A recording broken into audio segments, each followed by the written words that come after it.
So I'm trying to buy fake money for the thumbnail of this video at a party store. So I go to the party supply store, I go in there, I'm like, excuse me, what aisle is your fake money in? And they did not stock fake money. How can a party store stay open if they don't have fake money?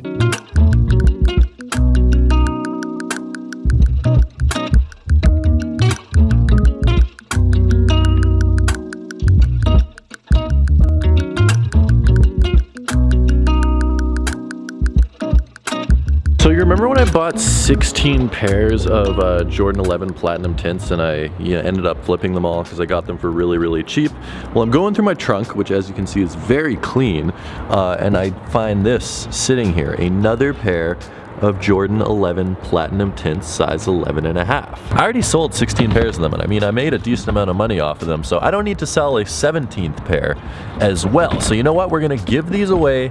Just follow me on Instagram at Tom Stefaniuk, comment your Instagram down below, and I'll pick a winner for these. Size 11.5. I honestly don't know where these came from, but apparently I bought 17 pairs, not 16. How are you guys doing today? Oh my goodness, this is backlit. 1 second. Okay, that is much better. How are all of you guys doing today? I hope you guys are doing amazing. It is a beautiful day, and thank you so much for tuning in as always. I wanted to do something that we have done a couple times before, and that is take a look at a book that I've just read. I read a book every week on average. Sometimes I read more, sometimes I read less. I crushed this in one day. In like 23 hours, I read this book, Malcolm Gladwell, David and Goliath. It's a really easy read, which I like. If you're not into reading and you don't read many books, this is gonna be super easy for you to read. It's big font, there's no crazy words or theories in here or anything. It's just good, simple underdog stories and explaining why large systems sometimes fail and why small systems sometimes succeed. I really liked it. It's a nice thought adjustment book. I don't like those corny, improve your life, focus your happiness books. I generally think they're a lot of fluff and don't provide valuable information. While Malcolm Gladwell does a great job of taking real life stories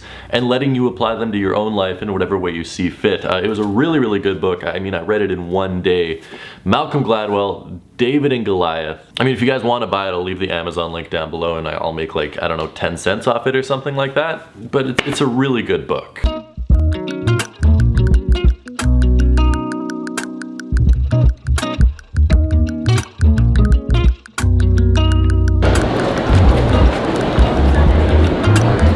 Are you working out while on the job?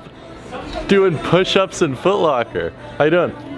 Any cool new stuff? Word on the street is there's nothing new in Foot Locker, unfortunately, but I do see some stuff that I haven't seen before, like these. These are cool. Kyrie's. We don't like Kyrie anymore though, so we can't talk about these. It's really frustrating because this shoe looks sick this year. And then we have like a sunset all black Air Force One. I mean, they've done variations of this about 1,012 times, so this is really nothing new anymore, and I'm not really that impressed by it, but at the same time, I see it on the shelf, and I'm like, wow, this looks cool, especially when you have a tonal matching ad right behind it. Okay, these just keep on going cheaper and cheaper and cheaper and cheaper and cheaper. I'm gonna wait if these go down to like $110, then I'm scooping these. 150, retail is 175. Yes, this is Canadian dollars, obviously not US dollars. Sick colorway of the Element React 55. Like just really plain red, white, silver, black. For 110, that's like what, 85 American? Amazing price.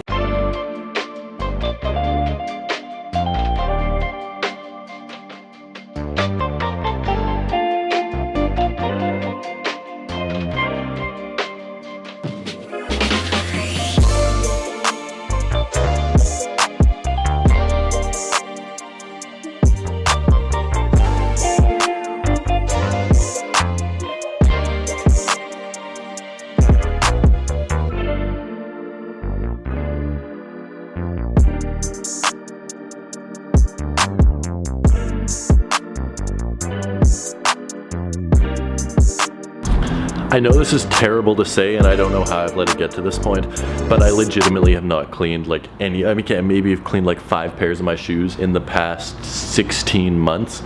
Yeah, it's bad. So my closet is really starting to fill up with shoes. It just takes so much time, and then they're just gonna get dirty all over again. I just don't have a lot of motivation to clean my shoes right now. I used to be big into cleaning my shoes. I would clean them after every single time I wore them. I don't know, are you guys the same? How often do you clean your shoes? Seriously, like every time you wear them? Every other time you wear them? I'm genuinely curious.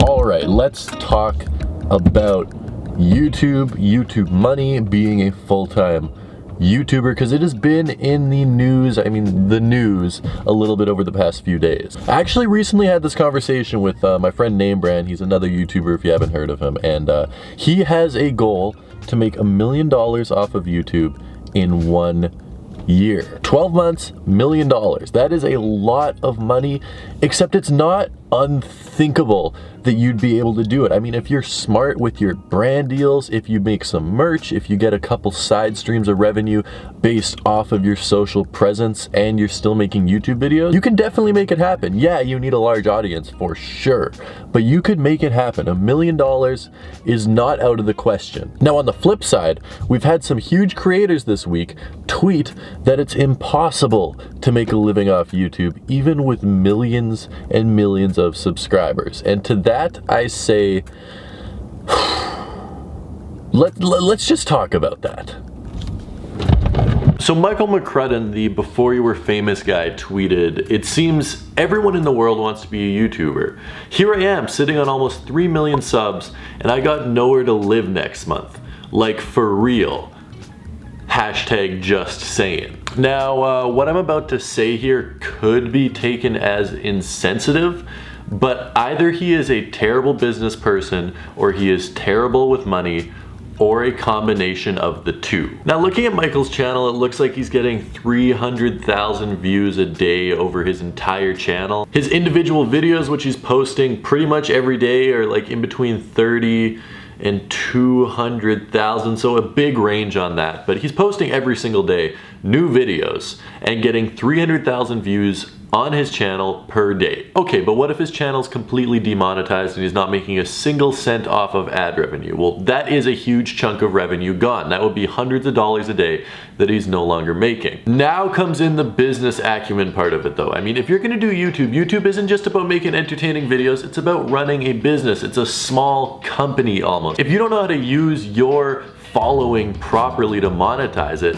it's not YouTube's fault. YouTube's an amazing career, and if you want to do it, go for it. Know that it's really hard and the chances are by no means a guarantee of doing it full time, but don't listen to this dope because he doesn't know how to run a business properly. 30,000 to 200,000 views of video with tons of traffic coming into his older videos, you should easily be charging $4,000 a sponsorship. You get 2 sponsorships a month, and correct me if I'm wrong, but that's $8 grand a month, $96,000 a year. You should be fine paying rent. I know he has a team, he has many people that work for him, but that's my point. If you can't afford to have employees and your employees aren't creating value for you, fire your employees. I didn't like this tweet when I saw it because I love YouTube. I make a living off of YouTube. I have far less views than him. I get about 16% of his daily views, maybe 20% of his daily views. I'm able to pay my rent. I'm able to save money. I'm able to go on trips. And he has 3 million subscribers. I have what, 330,000, 328,000?